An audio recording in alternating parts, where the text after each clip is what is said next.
And it basically did look like El Dragon Azteca was just dead. It was just an incredible, crazy matchup. But another matchup that really kind of caught my eye was Graver Consequences between Mil Muertes and Prince Puma. Basically, how it works out is that they basically throw your opponent into a casket, and they are basically, quote-unquote, dead for a certain period of time until somebody would either bring them back or they would be resurrected. And every time you see a Graver Consequences matchup, it's always brutal. It's always intense. It's always just very... It's always scary when you see a casket. No matter who you are, it's very intimidating to see a casket, whether it's at ringside, whether you see it in person. It's just head-on one of the scariest things, because caskets always represent death, and nobody wants to be dead. So, very cool to see that.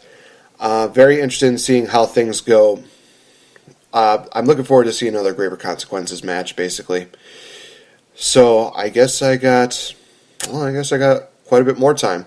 I guess I could talk a bit about some of the storylines that have happened. I guess this is just basically going to be a full Lucha Underground recap, basically. So, talked a little bit about the Sexy Star Worldwide Underground rivalry. It was basically Sexy Star versus everybody. And then from Sexy Star's point, we also saw, after her match with Johnny Mundo, this weird kind of this spider, basically, is just haunting Sexy Star, and nobody knows who this is coming. We thought that at the final episode, Sexy Star had it all figured out, but I'm looking at this thinking there's no way that this Veano, or whatever his name was the culprit behind that. It has to be a bigger name. It has to be... I looked at that, and the first thing that comes to mind is Tara, also known as Victoria. She would very much fit in that spot, but is it probably going to be Victoria? I have my doubts that it's going to be her. But then again, I don't think I should really be surprised about that. I believe that the season started with Ivelisse challenging Katrina to a matchup at Ultima Lucha 3. So it was very cool to see they already made their first matchup at Ultimate Lucha 3, ready to go. Unfortunately, though, during a 10-person tag team matchup, Ivelisse suffered a major ankle injury. I'm trying to remember if it was either a fracture or if it was a sprain, but the spot that she took just looked so brutal. I think she was trying to reverse a Hurricane Run or something like that, and she landed wrong. And you could definitely tell that she was in a lot of pain. It was very sad to see that, because this was supposed to be a spot for her to compete in Ultima Lucha 3. And unfortunately, because of injury, she was unable to do that. So that actually helped, I think, Jeremiah Crane kind of break out into his own. So it kind of worked out for Jeremiah Crane in the end, but at the same time, I don't think he would have been one of those guys that would have liked to have had that happen at the expense of his, girlfriend. So, hoping that in the second season we see the second part of the third season, I should say, we see Ivelisse come back stronger than ever, and then she'll be ready to take down Katrina once and for all. It's going to be very interesting to see how well that goes. I think that they could have a pretty good matchup. Another thing that happened was the whole reptile tribe against, I believe, basically Drago, as well as the Trios champions AR Star and Phoenix. I got the chance to interview Cobra Moon a few weeks ago, and I didn't get a chance to really talk about this whole obsession with Drago, but basically how they really built it up was that Cobra Moon wants Drago back in the tribe of the Reptile tribe, and she's doing anything to really bring her bring him back, and going as far as to getting 2 goons to basically beat him down, then brainwash Drago, and just decimate him until he finally is just, fully on with him. But then Aerostar and Phoenix basically seemingly snapped him out of it. So it seems like Drago is independent, but at the same time, I would not count anything out, because I think that there's going to be a little more to the story than just an easy, oh, whoa, what happened? It's going to be very interesting to see how they play off with this storyline. So another great thing to look forward to with Lucha Underground. I think the other major storyline involved this, and this was one of those things where I thought, oh wow, they kind of just, erased him off the face of the earth, was the whole thing that went on with Pentagon Dark and the Black Lotus Triad Tribe.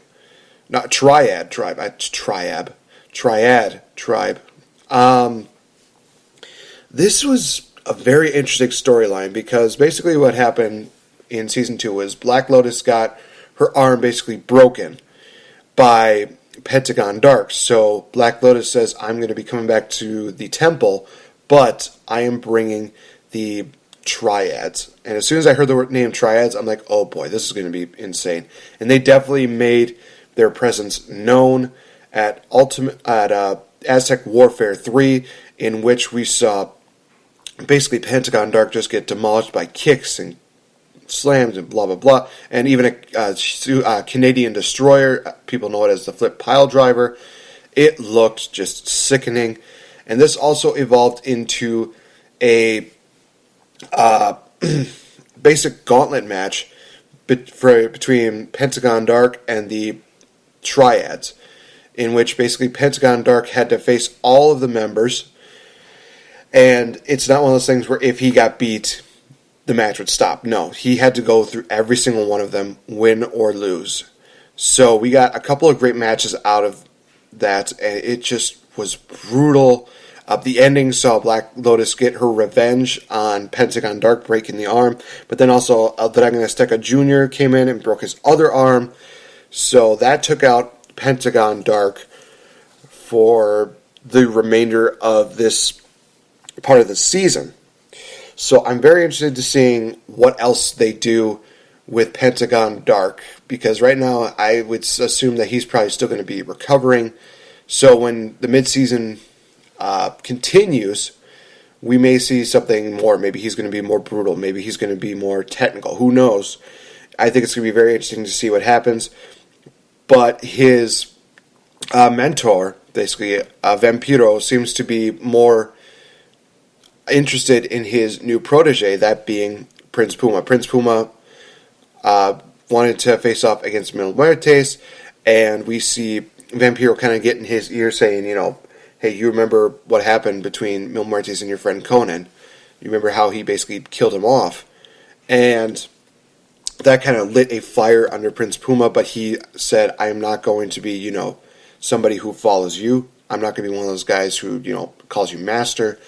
I'm not going to do that. So they had a great matchup, singles match, in which Prince Puma came out victorious, and then they had that Graver Consequences match in which Mil Muertes picked up the victory there, and then Vampiro resurrected Prince Puma, and he became a Vampiro guy.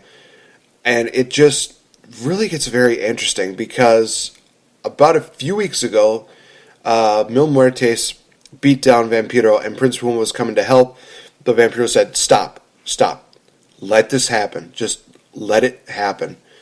Mil Muertes hits him with the flatliner, reverse STO, and basically Vampiro says, I don't know when, I don't know where, but your day of reckoning is coming. Basically telling him that, Prince Puma was going to get his revenge on Mil Muertes. So, very interesting to see how this goes into, and I'm very interested to seeing how this will play out with Pentagon Dark, because you got to believe that Pentagon Dark is going to get in this situation somehow. So, very interested to seeing how this goes. And I don't know if maybe they're going to give Vampiro like his own dark tribe or something like that. I think that'd be very interesting, to be honest. I would love to actually see Pentagon Dark and Prince Puma actually team up a couple times. I think that would just be completely badass. So, very interested to see how well that goes. I'm trying to think if there's anything else that... I guess this is kind of a minor thing that kind of happened a few weeks ago, but I'm looking forward to seeing what they do with the storyline. Mariposa and Marty the Moth, they are seemingly done. When Marty the Moth attacked Mariposa after being beat by Sexy Star, it seemed like he was just saying, screw you, I don't want anything to do with you, and blah, blah, blah. Then the final episode, we see Marty the Moth basically stalk Melissa Santos, the ring announcer, but then Mariposa actually grabs him from behind and ties him and basically saying, you think this is over? It is not over by a long shot. I'm not going to forget what you did to me. And this is just where things are going to get very, very interesting. I think that Marty the Moth is just a very good, talented individual, and I'm very looking forward to seeing what they do with Marty the Moth and Mariposa in the remainder of Season 3. I can't think of anything else that majorly happened. Let's see. Nope. That's all I got. So, thank you guys so much for listening to this episode of Lucha Recap on Lucha Wednesdays, Wrestle Wednesdays. I'm gonna have to probably think of something else to, create to talk about next week. Maybe I'll have to make these how I would have booked things for Wrestle Wednesdays. But you'll have to wait and see next week. So, of course, you guys, feel free to follow us on Facebook, facebook.com/Evolve Productions 316. You could also follow us on Twitter, Spencer Hart at Spencer Hart TSC, Max Beatty at Agent Cooper 1989, as well as give him a good old like on YouTube, give him a good subscribe. He's actually talking about the best and worst of 2016, so definitely check that out. You could also follow myself at Nate Effin Great on Twitter. Be sure to also follow our good friends AJ and Chris from Smart Money Podcast. Give them a like on Facebook from the Smart Money Podcast. You can also follow them on Twitter at Smart Money, as well as at KLock7 and at AGens81.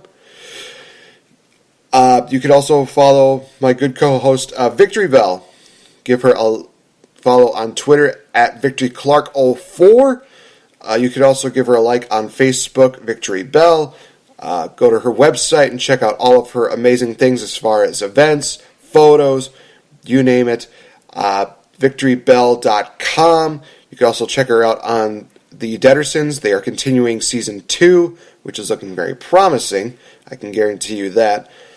And also, you guys, we got to give a good shout out to our sponsors. AJsBelts.com, the only place where you can get good deals on replica championship belts, as well as ProWrestlingCrate.com, one-of-a-kind memorabilia that you can only get from there, as well as the Satchel Podcast Player, where you can also donate and give some contributions to the show, you guys, because that would be much appreciated. Then we can actually provide more entertainment and more for you guys. So, of course, you can always find us on Spreaker.com, iTunesPlayer.fm, PodDirectory.com, Stitcher.com, TuneIn Radio, IW Nerd, Satchel Podcast Player, Castbot.fm, as well as Mr. NTG1990 on YouTube, guys. I have been Nate the Effing Great, and I will see you guys later. Bye-bye!